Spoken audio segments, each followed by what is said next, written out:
Good to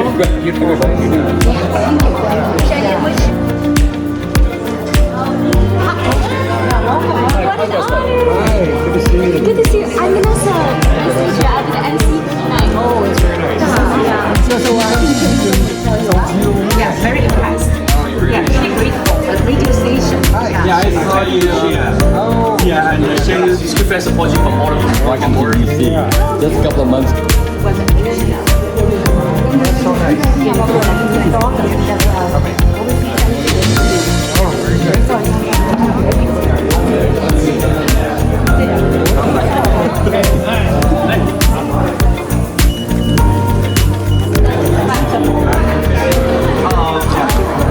I'm almost on the Chinese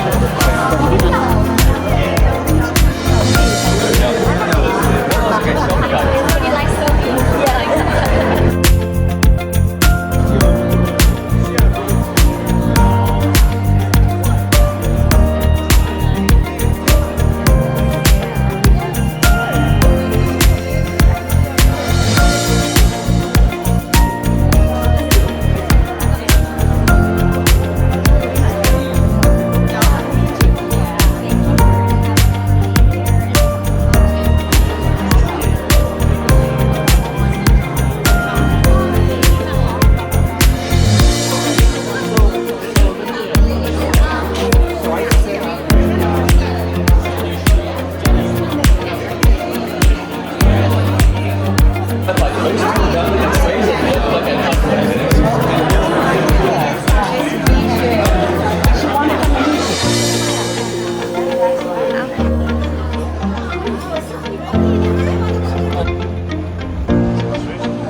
Welcome to the reception coordinating are the House of Democrat Caucus Congressman Ted Lieu and supporting his re-election today. And my name is Vanessa Lee and I'll be the MC tonight.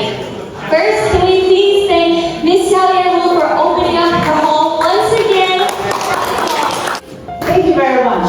I appreciate so much that all of you come to welcome the Congressman, Mr. Ted Lieu. I am so proud to host this party for him. As you all of you know, he holds the highest position in the Congress, and he is vice chair of the House Democratic Caucus. Congressman Mr. Ted Lieu. Thank you so much. And what I support of him, the number one, is that he always fight for the Asian right. He came from Taiwan. He was only 3 years old when he came to this country, and now he is representing all of us, Asian community, and he fight for the hate crime, and also he's a very proud veteran. So he's not just talk about it. He set a symbol for being a good Asian Congress people. What is the politician should be like? I'm so passionate about to have this party to welcome Mr. Ted Lieu. And also, he also a big supporter of the International Leadership Foundation, which is support the Asian student to go to White House to become the future leader of this country. And I welcome Mr. Ted Lieu. 大家好，我是李玉平，国会议员，谢谢那么多人今天来。我在台湾生了3岁半在美国。I'm Congressman Ted Lieu. I'm so honored so many of you came today, and let me thank SHIAO-YEN for opening up her beautiful home and hosting this event. And thank you all for coming. And I appreciate everything you've done for the community and specifically for the Asian American community. Thank you for your leadership. So for the better part of 2 years, I've been in Washington, D.C. on the floor of the House of Representatives. Let me just first say how excited I am to now stand in front of normal, rational, kind people. So thank you for being here. I want to thank some of the sponsors that made today possible. So in addition to SHIAO-YEN, I want to thank Chi-Lin Kang, Hai-Pei Shui, Yi Kui, Professor Kai Lee, and Dr. Jeffrey and Grace Rowe. Thank you so much for the conference. So I'm going to talk today a little bit about my background, and then I'm going to talk about the state of the Asian American, Native Hawaiian, and Pacific Islander community. And then I'm going to talk a little bit about artificial intelligence, and I'll conclude on why we're going to win November 5th. So my story is the same as many of yours, or your parents or your grandparents. I am an immigrant, and when my parents came to America, they were poor. We lived in the basement of a person's home, and they went to flea markets and sold gifts and jewelry to make ends meet.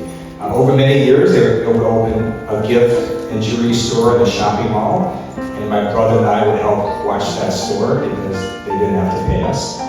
And eventually, they were able to work hard some days a week, open multiple stores and shopping malls, and in my mind, they achieved the American dream. They went from being poor to a home, gave my brother and I a great education. My brother is now a doctor. My parents still remind me of that. It's one reason I joined the U.S. Air Force in active duty. I believe I could never give back to America. Everything this amazing country has given to me and my family. I did 4 years active duty, and then I stayed an additional 21 years in the reserves. And I retired last term in the rank of colonel. I also, I am a lawyer, and so I did private practice for about 5 years. I was then elected to Torrance City Council, served 9 years in California State Legislature, and now I'm in my 10th year in Congress. And my colleagues this cycle elected me to House leadership as Vice Chair of the caucus. It's the number 4 position in the Democratic caucus. If we flip the House, then I would run for chair. And so far, no one's running against me, so I feel pretty good about that if we do flip the House. Now,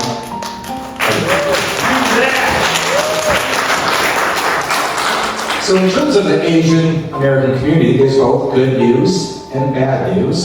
I'm going to start with the bad news first. As all of you know, there's a shocking rise in hate crimes against Asian Americans.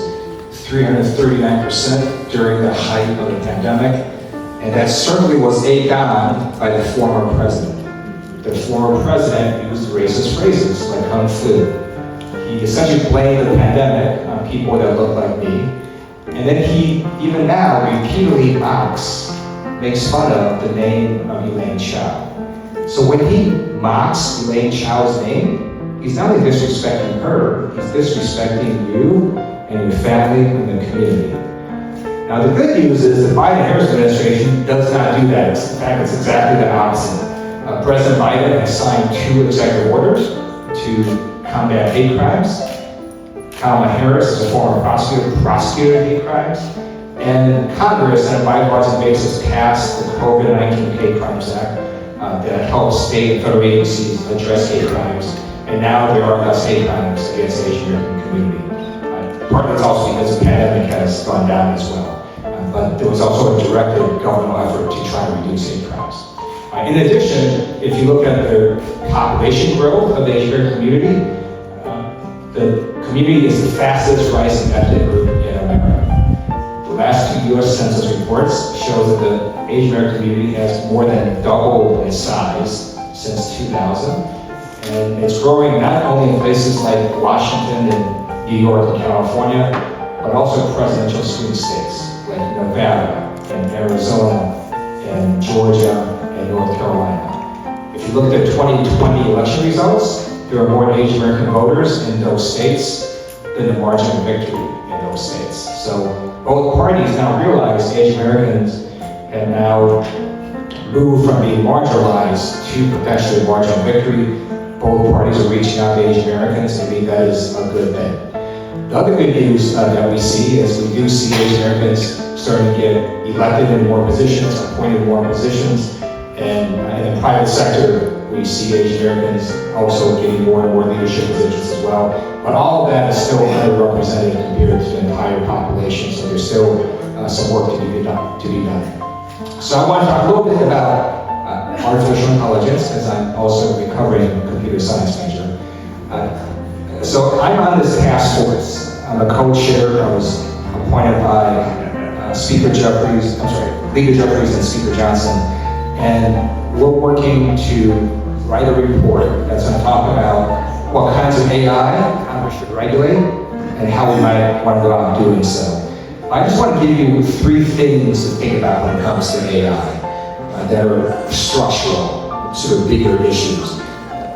The first is the AI that we're really talking about right now, why everyone's so excited, is this generative AI, these large language models. They're a new kind of AI. They came out about 2-3 years ago. Because we have AI with us for a long time, for decades, right? Your phone lets you navigate anywhere. That's powered by AI. The National Weather Service uses AI to predict the weather. Banks use AI to help prevent credit card fraud. But no one got super excited about that. It's really these new AI models. And the one thing I want you to know is what these AI models do, they're pretty amazing. You should go try them. Many of them are free. ChatGPT is free, the version 3.5. And you can ask it all sorts of questions, and it will give you an answer in perfect English. And you can, for example, ask, why was the Battle of Midway so important in World War II? It will give you this amazing answer that you can then turn to your history professor, right? But what you should know is none of these models are designed to seek the truth. What they're designed to do is to give you the most probabilistic response to your question. Secondly, you should know about these models is because they're so complicated, because there's so many calculations happening, it's basically a lot of linear algebra equations being computed at very fast speed. And it's such a long formula that we don't actually know how it works. We can't actually trace how these models go from point A to the answer. Which means that because of these 2 problems, it results in things like hallucination. It's what the industry calls it, where you can ask these AI models a question, it'll give you a perfect paragraph in English that is completely bonkers, totally false. Now, if you're trying to ask it questions, let's say about the Battle of Midway, it gives you an essay, and there's some things that are not factually correct, that may not be the biggest deal in the world. But we can't have AI fill medical prescriptions, right? Because it's got to be correct every time, 100%. You can't have it hallucinate every now and then and completely go do something random. So think about what cases might the government want to require a human in the loop when there's use of AI. Second structural thing I want you to think about, imagine you're a physicist and you're working on cutting edge physics. And it turns out that every particle accelerator you want to use is owned by a handful of private companies. Would we have a problem with that? I think we might. And that's what we have now with AI. If you're a cutting edge AI researcher, whether you're in government or in academia, and you want access to these frontier models, to these large data centers with these massive computing power, they're all owned by private sector companies. So you have to ask them, and you hope that they let you borrow it or use it. And it turns out that they don't have to. So let's say a private sector company says to the US government, hey, we don't like your foreign policy in Ukraine. We're going to stop working with you. That would be a problem. Because right now, the US government, in fact, does not have these large data centers and these frontier models and this amazing compute power, nor do academic institutions. So how do we try and fix that? And there's legislation in Congress to try to create various centers, various resources to allow government and academics either access to these models or have our own compute power, our own models. And then the third structural thing I want you to think about is AI is going to be quite disruptive to jobs. It's going to create jobs, it's going to result in loss of jobs. We just don't know where that's going to be. And the reason we don't know is because there's 37 million use cases for AI, right? It's everywhere. It's basically software. And I'll give you an example. So none of us here know how to write a word processor, right? We don't know how to create one. But it didn't matter, because one day we all got a word processor.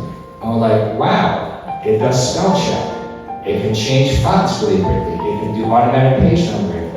And then over time, you saw less secretaries. But some of the folks that really helped were people with spelling weaknesses, right? You took that weakness completely away. So I suspect what this AI is going to do is it's going to help a lot of non-engineering people, non-technical people, do amazing technical things they could not have done before because AI does it for them. And then they can use this technology in interesting, creative ways to help them in their life or their jobs and advance. We just don't know who those people are going to be.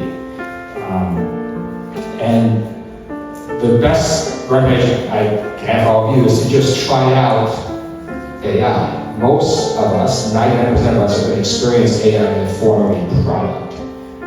So use that product. Either it's going to help you or it's not going to help you. If it doesn't help you, then don't use it. But if it helps you, then you might want to think of different ways to use it to, better your life in various ways. And it's the people that take these products and then use them in interesting ways that are going to advance. And then the last thought of this is this technology is widely available in a way that most technologies have not been. So let's say you're a company that needed a new laser cutting tool to make an advancement. Not so easy for lots of people to get that tool. But right now, anyone in the world with an internet connection can access some of the most powerful AI for free, whether you live in Seattle or Nairobi or Belgium or Australia, doesn't matter. So you've got billions of people that can now have access to this phenomenal, amazing tool, and what's that going to look like? So I don't really have answers to this. If you have recommendations, let me know, but we're doing hearings, we're writing a report, we're studying this, and I imagine that next term we'll look at some legislation to try to put some guardrails on some of the potential harmful effects of AI. And let me conclude that, just why I believe we're going to win on November 5th. So 3 reasons. First, if you look at the polling, the overwhelming majority of Americans agree with Democrats on the main issues, from reproductive freedom to common sense gun legislation to preserving our democracy. Poll after poll shows that the overwhelming majority of Americans side with Democrats on these issues. And if you look at all their non-Republican aligned polls and neutral polls, the averages basically show Kamala Harris with the National Lead, as well as a lead in the majority of swing states. The second reason we're going to win, we have actual election results. So ever since the overturning, Roe versus Wade, every contested election, Democrats have overperformed and Republicans have underperformed. So in Congress, we needed 5 seats to flip the House. Now it's 4 because we won a congressional special election earlier this year. We're winning state House races. So in Alabama, we won a state representative seat, flipped it for red or blue by 31 points. And we're winning local elections. In Alaska, just 2 weeks ago, it was a jurisdiction that Donald Trump won by 15 points. The Democratic candidate for mayor wins that race. There's no reason for that, other than high Democratic turnout. And so some of these races are some of the best predictors for November 5th. So I believe we're going to have high Democratic turnout. A poll by New York Times shows that Kamala Harris is winning about twice the number of Republicans that Biden was in 2020. Biden got about 5% Republicans to vote for him. Kamala Harris is getting about 9%. And I think we're going to have a very, very good November 5th. And with your help and support, we're going to make sure that we win this. So thank you for supporting me. I'll be using these funds to help swing state candidates as well. And happy to answer any questions you have, and thanks again for being here. I'm wondering, we're also seeing some other disturbing laws and acts that are passing in other states related to people of Chinese national descent being able to own property. Are there other bills that are in play to really make sure that our rights are not obligated? So I'm an American member of Congress. I represent Americans. However, sometimes there are laws and policies that are so xenophobic that it ends up hurting Americans who happen to be of Asian descent. So the laws that you mentioned being passed in some of these red states are exactly what I'm talking about. So Florida passed a law that basically said Chinese people can't buy or sell property. When they do that, then it turns out that anyone with a funny sounding Asian last name all of a sudden gets put to higher scrutiny by the realtors, by banks, and higher sort of transactions for real estate, title companies and so on. So that then ends up, in my view, being discriminatory against Americans because of their race or ethnicity, and that's unconstitutional. So in Congress, I am the co-author of a federal bill that became law that would outlaw these red states from doing that. Congressman and Lieu, I have a question. Elon Musk yesterday announced that he will award $1 million to whoever sign up the petition for the American flag. Every day $1 million. And do you think it's a violation of the election law? So the question is, it appears that Elon Musk is saying if you sign this petition, that every day randomly a person will get $1 million. So I have not seen that petition. I don't know what it says. It sounds to me that it doesn't smell right, it doesn't seem right. I'm not an elections law expert, but I hope folks will take a look at it and see if he's violated the law. But it seems like a very strange thing for many to try to do, essentially trying to do mind votes, right? So I would like to first do a look at the petition myself before I start giving in more detailed answers to that. Coming Congressman Liu, we're so honored to have you here and answer a lot of questions. I heard from local Chinese community because I advocate for Kamala Harris. I'm so proud as a national delegate. And a few friends, they have concern. They said about 加州的零元购. So can you clarify that question and that issue to the audience here? Top the $900, no prosecution, things like that. So Please the question is about Thank you. a California law regarding what constitutes a misdemeanor or a felony when it comes to theft. So, just to give you some background. Pretty much every state has one of these laws because you're going to have to set a standard for what is a felony and what is a misdemeanor. So California set it, I believe, at $950 or something like that. So if you stole something higher than that, you could be prosecuted for committing a felony. If it was under that, you could be prosecuted for a misdemeanor.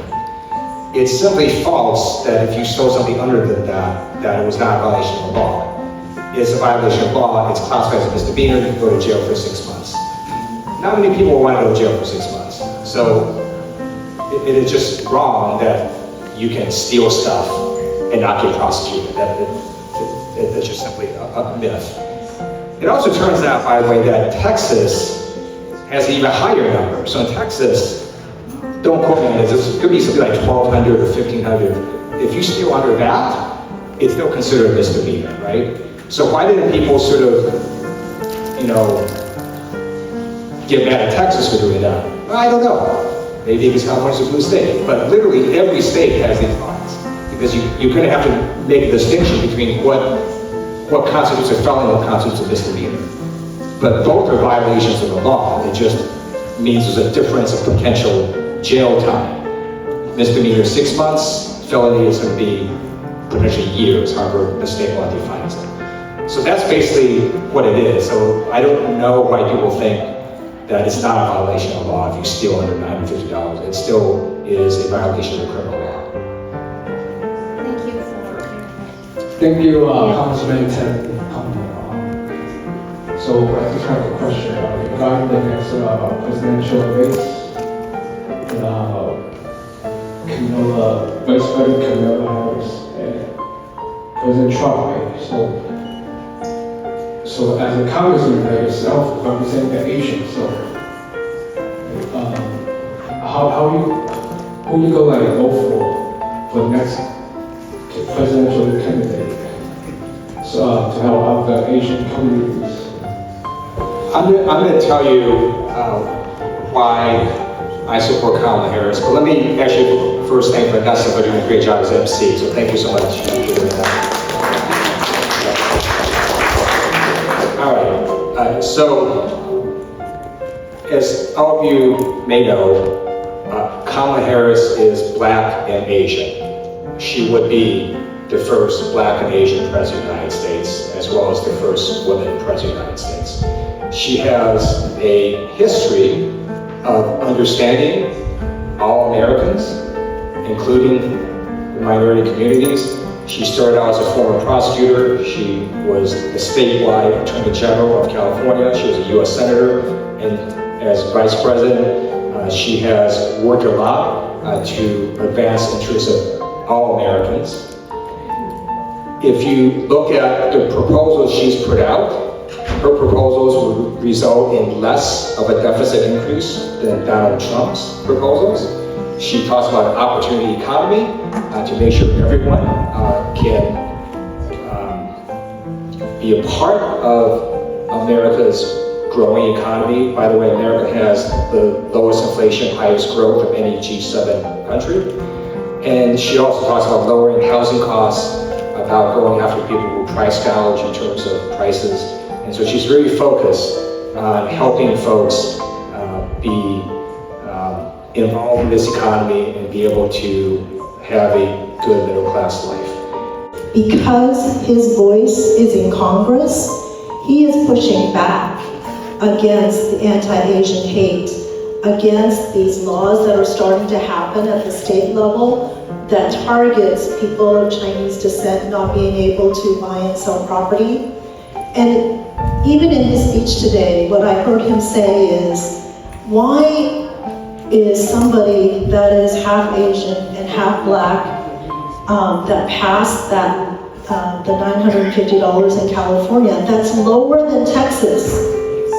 But she's the one being targeted for doing things that is bad for the people. And to me, having somebody there to be able to call those out is so important. Because what I've come to realize after serving 7 years on the Bellevue City Council is this. You can have a seat at the table, but that doesn't mean people hear you. Doesn't mean people see you. Doesn't mean that people value your voice. So it is a very tough space to be in elected office, and I'm just so grateful that you continue to serve and make sure that you're representing our voice and calling things out that aren't right. It was heartwarming to see Mr. Ted Lieu, who on a national stage representing us. It was an incredible moment for me, and I'm so glad you're here in Seattle. And when I first elected as a national delegate, my husband, who is a Caucasian, told me this is a huge deal. I didn't understand at the moment. Once I was a part of DNC, it was such an incredible experience. I truly felt it. Because in one word, representation matters. If we are not at the table, we are on the menu. And as a professional educator, I have taught so many students and connected with so many parents and families. So with you all, so we are so proud and grateful to have Ted Lieu representing us. My name is Frank Wayne. Just coming here to welcome Congressman Lieu to come over here. And then I'm very proud of you. You're from Taiwan, and I'm from Taiwan too. Welcome. Thank you. Is that we are all in it together, and how amazing it is to have Asian American representation in government. And so we all have to make sure we support one another, whether we're from different states or different city. All the issues that we see are the same when it comes to public safety, building more housing, and how do we address homelessness. I just want to remind everyone how important it is to have representation. And representation that comes from your community and knows what your values are, knows what's important to you, and can represent you. Year of the Dragon Trophy. If you guys want to take a look, it's pretty cool. Okay, all right. Beautiful. Early celebration from Washington State. Yes, early celebration from Washington State. According to your power result and also your financial position, you do great last year. Thank you. Thank you. Very good. That looks beautiful. Thank you.